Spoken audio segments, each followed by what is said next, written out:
So I thought what I'd do is reflect a little bit on what I've seen change in the speaker world over the 45 years that I've been at this. A little bit about what's going on at Vandersteen Audio. Be thinking of questions you might have, and we'll turn it into a Q&A session, and I'll do my best to answer the questions. And this way we speak about what you're interested in, and I'm not just flapping my jaws up here. But 45 years ago, I was in the process of building my own loudspeaker, and like most retailers' nightmare, on a busy day like a Saturday, some young kid comes bouncing in the store listens to their speakers and says, you know, I make my own speakers. Would you like to hear them? I happen to have a pair in a trunk. And they humored me, and they listened to them, and they go, wow, this is pretty amazing. This is unique. And then we work at it for a while and make some modifications, and they're very interested. And Nevin and Paul, in those days, they had a little store in Visalia. They decided, hey, we need to take this to the CES show in Chicago. So I didn't even know what CES was, so we rent a van and off we drive to Chicago from California. And we showed our speaker there and got an immense amount of orders, and dealers signed up. And I was building these things for local people, one pair every 2 weeks in my garage while I was fully employed at another. Well, anyway, came back from the show, had to rent a building and put it all together, and was way late delivering the first speakers, of course, because I had a lot to do. And all of that was based on live versus recordings, where we would record piano, guitar, instruments, voice, scraping shovels on concrete, pounding cardboard boxes, recording it, and behind a screen, having local critical listeners. One of them was Garth, who's now with AudioQuest doing their power products. He was a 15-year-old drummer at that time. We recorded him. And the whole idea of minimum baffle time and phase correct, one driver per frequency range so that they wouldn't smear each other, and all of this developed into what's called the Model 2 at the time, which we still make in its 17th version, I think, or maybe more than that. But anyway, that same R&D and all that testing and all that listening that we did that many years ago is still the basis and the foundation of every Vandersteen we make. Which is pretty lucky to come up on basic recipe for something that many people would enjoy, that means something to them musically. In my case, it replaced Valium after the end of a busy day. Listening to music, lower your blood pressure and relieve stress and everything. It was something that I needed.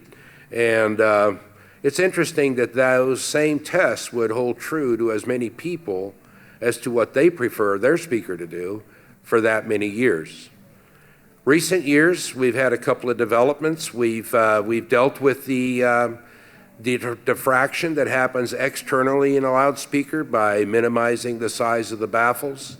We've done the time and phase alignment because I've always believed that we are timing devices more than we are amplitude devices, even though all audio tests are amplitude based. Once you get through testing your amplifier, your preamplifier, and your loudspeakers, whether you do it personally or whether it's done by the designer or whether it's done by a reviewer, that'll be the last time that amplifier, preamplifier, and loudspeaker ever see a sine wave. Music is all transient in nature. It's complex waveforms with interacting harmonics and everything that make a piano and a guitar tuned to the same frequency sound like a piano or a guitar, even though they're tuned to the same frequency. That's because each of those instruments has a unique set of harmonics that is the character of that instrument, and it's the purpose of the voice coil and the voice coils and the crossovers in the loudspeaker to design a composite waveform that it can then pressurize the room with and our eardrums eventually, and have that mimic the waveform that was originally created by those instruments. Cartridges, microphones, preamplifiers, power amplifiers, through this whole entire history have always been basically time and phase correct. If someone designed a preamp that inverted the phase of the mid-range,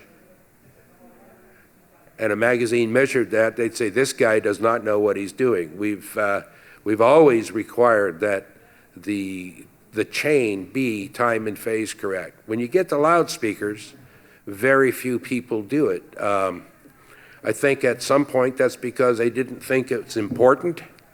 For me, it's always been important because I am severe analytical brain. I don't tend to live in my emotional side of my brain. And therefore, I don't have the ability to fill in the blanks. So for me, it either reminds me of a live presentation, two types of recordings. One is trying to transport you to the venue. The other is trying to put the venue in your room, whether it's a studio or a live recording.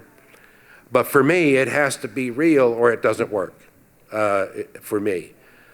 That's fairly rare. Most people that are into music and are artistic, especially musicians, all they need is a stimulus, and their brain tends to fill in all the blanks and correct for all of the problems there are, because they just get, and this explains why there's such a wide variety of loudspeakers out there, because people are looking for a fit for them.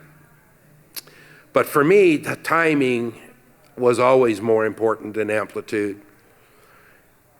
And now we are into the last decade or so where I'm looking at whether a driver truly is pistonic. Does every bit of that cone react precisely to the input that it gets from the voice coil? How many here have seen the laser scan of cone behavior that I had Klippel, a company in Germany, do for me on our website? The rest of you might want to go to Vandersteen Audio. It's very, very interesting.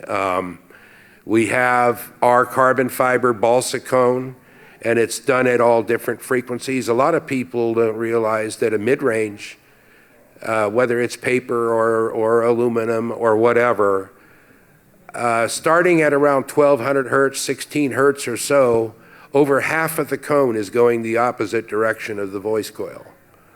It is just totally random in its behavior. This is a lot of noise and distortion.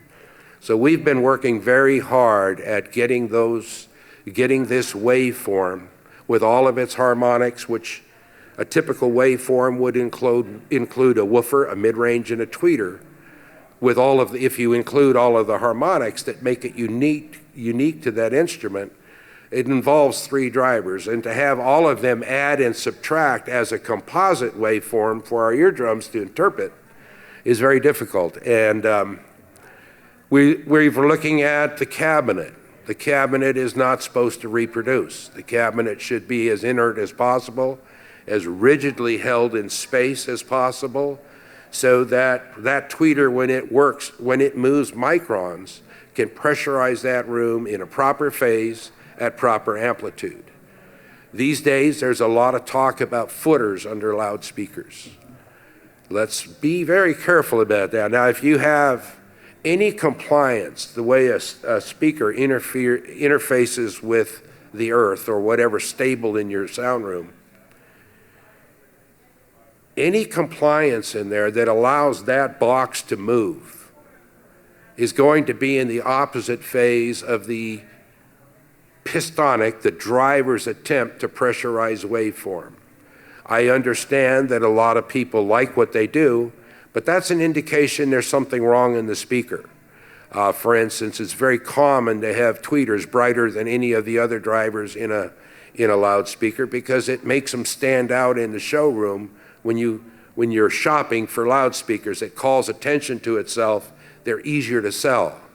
But once you take them home and get them broken in and you start wondering why your wife won't sit there and listen to music with you. This is because they're very sensitive to high frequencies, and all that hi-fi that you heard that made you want to buy the speakers is starting to turn into an irritation because it's unnatural. Doesn't happen when you hear live music. Now, if you put compliance under the speaker and allow some of that to be canceled, this could very well be an improvement. I'm not going to argue with what people's opinion of the effect on their speakers, but it is an indication that something's wrong in the speaker. Because the best analogy I can come up with is in the old days when we still needed horseshoes, you go to a blacksmith and say, look, I want you to make these horseshoes for me, but I took your anvil away and you need to do it on the grass.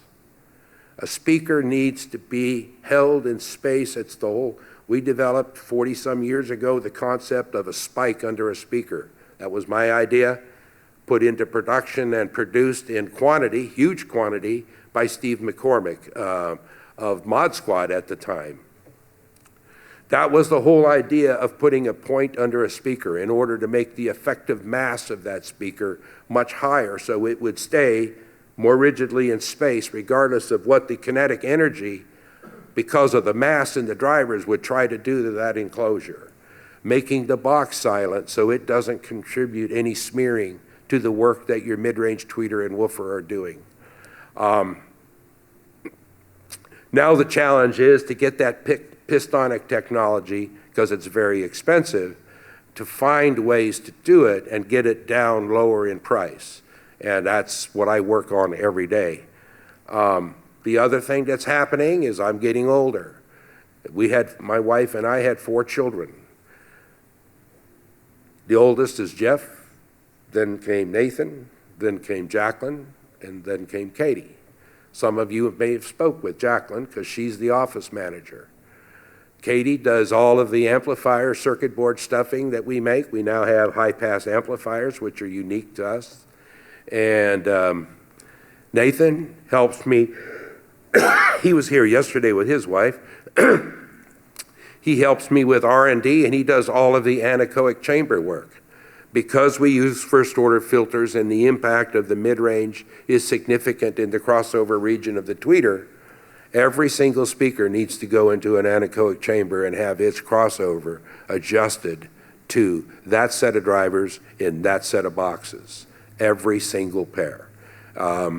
That's why there aren't many time and phase speakers made, because most manufacturers don't want to have their speakers, a pair of speakers in a chamber for 3-4 hours, because that's what it takes to do it. If you use steep filters, you don't have that overlap area, and you don't have to worry about it. You can use good parts, 1% parts, build them, test them, and ship them. And Jeff does all of the finish work. So they want to continue on with Vandersteen Audio, and I don't intend to retire because I still love what I do. So there is a succession plan at Vandersteen Audio, and it involves all 4 of our children. It really keeps Oma happy when all the grandkids are right there in town. So it's a wonderful thing. It's neat to see all of our children be that involved in what we do. So a couple of years ago, we have formed an association with Brad O'Toole. He's sitting there at the back. He is helping me with sales, so I have more time to take off or more time to do the things I want to do, most of them R&D related. We are in the process now of working very hard on the replacement for the old Model 5, and it will be called the Quinto. We hope to introduce it in Denver, Rocky Mountain, this fall. And yeah, any questions? There's got to be questions, yes. So you keep talking about the time phase correctness, and whenever I read forums or reviews about your speakers, they rave how wonderful they are, and it's all due to this time phase. But I still don't understand. Can you explain it in a way that's easy for me to understand? What does that exactly mean? Well, our ear hears the pressure waves created by a waveform that was captured by the microphone and in the recording. And this has a relationship as to whether it pressurized your eardrum in a positive or a negative sense, okay? Many of these tones involve 3 drivers. So if part of the thing was provided by the woofer, and then later on, in most box speakers, the tweeter frequencies hit your ears first, then the mid-range frequencies, and then the woofer frequencies. So the relationship between all of the harmonics that create this unique waveform that's unique to a piano or an oboe or a trumpet, it's hard to distinguish in electronic music because you don't know what people had intended, but I'm talking about acoustic instruments now, which is our best reference because we're very familiar with them, even the human voice. If you want to replicate that complex waveform that's the result of all of these things being interrelated, you need to be able to make a facsimile of that waveform once you pressurize the room. The only way to do that is being time and phase correct, or make a normal loudspeaker and correct for it with DSP. But all this digital computation is at a price. It's not for free. So high end is still pretty much, gauged as analog. The challenge is to get digital as good as the old record player was. Most people think it still hasn't gotten there. It's interesting, most of the advancements in the digital world have not been looking at amplitude anymore as much as they were, but the whole MQA thing and other things going on, the different filters, alignments that a lot of the guys are using, these are all trying to correct for time and phase errors that are in the process itself. So what it means in a nutshell is to try to preserve that waveform, whatever that waveform was that was captured from the instrument, to put a duplicate of that, at higher output of course, into the listening room. Good question. Yes? Is that why the speakers are angled to the back so the tweeter's further away than the woofer? Right, because the acceleration factor of a tweeter and the way that it's structurally made, a mid-range cone has some depth, the woofer has more depth. It's not just aligning the voice coils. You don't so much worry about what the crossover is doing. You don't worry so much what the driver is doing or where it's placed. You group them as tightly together so they can function as a point source. And you do whatever it takes so that they all sum correctly and preserve that waveform. So what you do is you put in a square wave and you try to get a square wave out. You keep doing whatever manipulation it takes to get that very same square wave. Now, obviously, speakers don't go to the megahertz and they don't go to 0 to DC, so it's not a square wave anymore. But if you read Stereophile, you can look at John Atkinson's measurements and you can look at the impulse response. Regardless of how the speaker looks, whether it has staggered drivers or not, whether it's a box and they claim to be fixing it in the crossover, you can easily tell whether a product is time and phase correct. It will be, because the tweeter doesn't go into the megahertz, it'll be a vertical line leaning slightly to the right, and then it will taper down like this, because to complete the square wave out here, it would have to go to DC. Because it doesn't, you get this kind of a leftward tilted triangle. That is your indication of, in spite of what the manufacturer says or the physics appear to imply, that's how you know they are time and phase correct. Yes? Years ago when I first heard the 2C, I was concerned that they seemed very sensitive to height. As I stood up and sit down, they sounded differently, so I was concerned about how they would sound in different parts of the room for different people. Okay, that's a good question. There is criticism of time and phase correct speakers having this window that's so small, you have to put your head in a vise. This is not true. It's a misrepresentation. It is sensitive to listening height. So all of our products have a chart in them where you measure how high your ears are and what your distance is and how high your chair, and and then how much tilt you put on the speaker to get all three of those drivers focused time-wise at your ear. Now, you can sit anywhere you want. You can take, if we had a pair here, you could take your chair and move it anywhere you want in this room once it's aligned, and it's right on the money. If you stand up, it goes away, but not many people listen standing up. It is critical to vertical height. It is not critical to anywhere you want to be horizontally. Now, you do have a plus or minus 3-inch window in there where at 9-foot listening distance, that gets you where it's real dang close within that window to make up for people at different that are taller and shorter. It's not that critical. All speakers, though, no matter what they are, if you look at, again, John Atkinson's measurements, their response changes depending on where he puts the microphone, and he's very clear about that. So all speakers have that effect.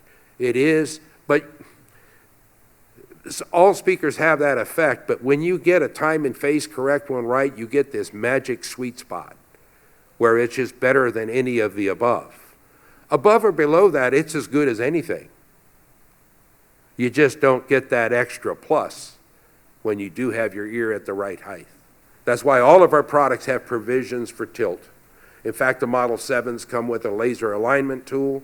We will soon have a laser alignment tool available to the dealers that does the same easily for the Trios, the Quattros, and the new future Quinto, just like we use with the Model 7.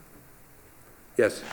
What do you think about fully active speakers? I know you have active subwoofers in a couple of your models. Well, we make fully active speakers. If you were in room 423 or 620-something, 21, you'll see that there was a little black box sitting next to the speakers called the M5 HPA. All of our bigger products have powered subwoofers. That, in a sense, is a powered speaker. That is a high-pass amplifier optimized for what it's doing. In the U.S., it's always been a marketing issue to make powered speakers because audiophiles like to mix and match their own. So what I did is I went ahead and put it in, I did what you're talking about, but I left it in a separate box where people can do the comparison and buy the one they prefer. But in essence, that's what we have now is a powered speaker. The M7 liquid-cooled amplifier, that beast, that's for the Model 7, and the little M5, which is new, we're using here, is for the Quattros, the future Quinto, or any speaker using our sub-3 or sub-9 subwoofer, because that brings the bass back. And does it matter if it's on both a preamp and amplifier? Or well, ideally, you would have a minimum amount or moderate amount or no feedback in the whole chain except for where woofers were involved.